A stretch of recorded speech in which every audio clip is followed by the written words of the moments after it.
Hey, look at me, I'm not in a car. How about that? So previously we talked with a friend of mine named Eric, who was an aspiring professional musician for the better part of a couple of decades, and covered mostly his background, how he came to be in Chicago, how he came to be an attorney, and the sort of struggle that he reached in his early and mid 30s when he was trying to sort out where to go next. As he put it, clown time was over. So we're going to pick up the rest of that conversation now. He's going to talk a little bit more about his current perspective on his life and his career and his pursuit of happiness.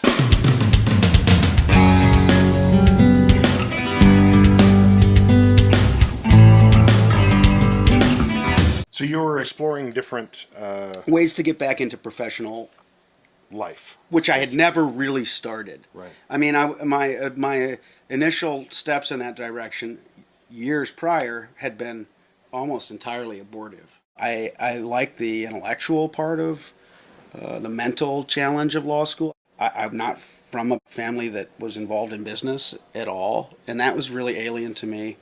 And also, I was just really antsy, and I didn't like sitting at a desk, and I certainly didn't like working 12 hours a day. It was good work as far as that goes, but I just wanted to rock and roll. I mean, I just didn't want to sit at a desk. I much preferred humping drywall or, scraping rust off of a fence. That was just how I was. I was really antsy. The reason why I wanted to do something else was twofold. I didn't want to be just a ridiculous rock and roller with kids that was like traveling to go play to like 20 people in St. Charles or whatever, It had been different if I'd have been, successful on some level that was like financially viable. But I wasn't, and I've never had any illusions about that. The idea that I'm playing tonight at the Lounge Acts, cool. Oh, we'll be getting a babysitter. So, and I'll get $23 for the gig, and it'll be $40 for the babysitter. So any illusions that I might have had were shot right in the foot, and as they should have been. And then there was also, and this became more and more apparent to me as I became more and more aware of my role as a father. I wanted to provide an example. I didn't just want to be an idler. You didn't want to just be not a bad father. Right. That was something that I had to realize, and I did. On the other hand, it was really great that I wasn't working like a regular job. During the early years, I hung out with my kids a lot. I said it wasn't entirely an abortive beginning in my professional career as an attorney because I was able to get a job with some guys that I'd worked with at the firm I'd been at who had split off. Instead of 250 lawyers, there were 4. Oh. And they were willing to have me come back, and I immediately delved into that. I felt a lot better about myself once I was in an office and felt legitimized. It was a lot different. One of the things that I found out about how terrifying it was to try to crawl back into legal practice was it's very difficult to get started again. It's very easy to maintain what you're doing. Inertia and momentum are true not only for simple physical objects, but also for the things that we're doing in life. And the more specific and detailed the skills are, the more that is the case. And you take maybe 6 years, 8 years, and it's all the more terrifying. And it requires inordinate amounts of energy to go from a dead stop. And really, it's very simple. It's that maintenance versus dead start thing. It's like once you've got something rolling, that's rolling, then this one's rolling, then this one's rolling, and you just go like this. You're just keeping them all in the air. Yeah, and think about all the time that people waste, watching TV. Right. Think about all the time that people waste being passive receptacles for other people's entertainments. You never really stopped making music, though. No, I didn't. And, importantly, once I had the day job thing sorted out and my health sorted out, I immediately began trying to make as much music as I could again. Because that's the real goal. That's my natural inclination. Did you feel like you were approaching it differently? Yeah, very much.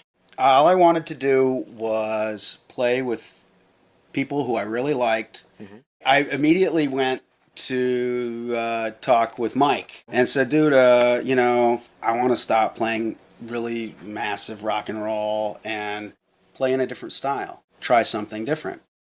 Not be so heavy, not be so loud, not be so, not attempting to appeal to anyone other than ourselves. Ah. Yeah. That's the key, huh? I think so. My goals were to write some tunes, record them, maybe put out a record, play locally, see what we could do. As it turned out, people liked it. And we ended up playing some really good shows, getting some really good press, and getting played on the radio. We did all kinds of fun stuff with the band. And actually, it was funny. Once I stopped trying to achieve something through music, or achieve some notoriety or some respect or anything, it came to me. We just didn't care if it would be popular, if it was like contemporary. You were doing it just for yourselves. Yeah. I mean, we're doing it like, some people get together and they bowl on Thursdays. Right. It's what we do for fun, so let's do it together and have fun with it.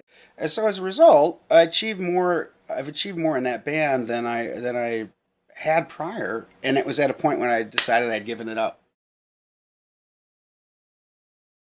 I've gotten more satisfaction than I thought I would. I didn't think I would write as many tunes or as possibly good tunes as I have, or be as able of an instrumentalist or vocalist as I did when I was just starting. So I've achieved more than I thought I would there, but I've also achieved less than I thought I might. I thought I might be able to make a living at it.